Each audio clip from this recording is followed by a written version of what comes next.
The F-16s are hard to miss. You've likely seen and heard them flying overhead events or conducting training missions. Usually that happens during the day, but this week you may notice them out at night. Madeline O'Neill live at Truax Field, the Air National Guard base there, with details on the fighter jets' night training and what else the 115th is preparing for. Maddie?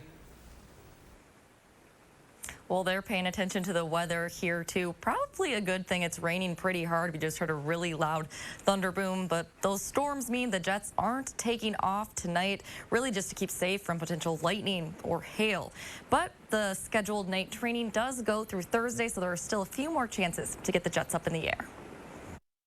This is Operation Flying for the second go has been weather canceled. Even when weather steers them off course. The F-16s don't like thunderstorms, neither do pilots. Pilots here at the 115th Fighter Wing set their sights ahead. We need to make sure we're trained and ready to go. Now that means training for the future. I've done it a few times, yeah. I've got quite a few hours at night. I like to leave it to the young guys now.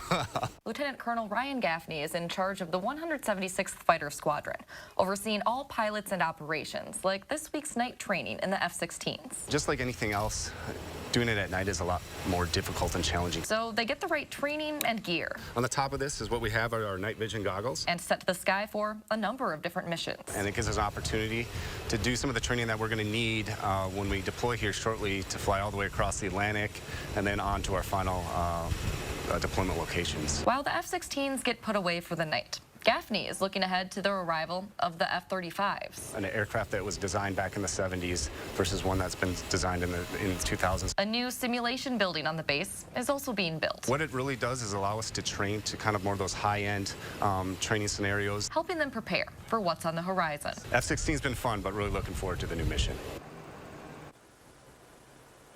Now, 23 members of the 115th Fighter Wing are already spread out across the country, training on maintaining or flying those F-35s, which we know have been contentious from the start because of some concerns about noise. But as far as the night training this week in the F-16s, the goal is to get them back by 10 o'clock to keep any kind of nuisance to a minimum.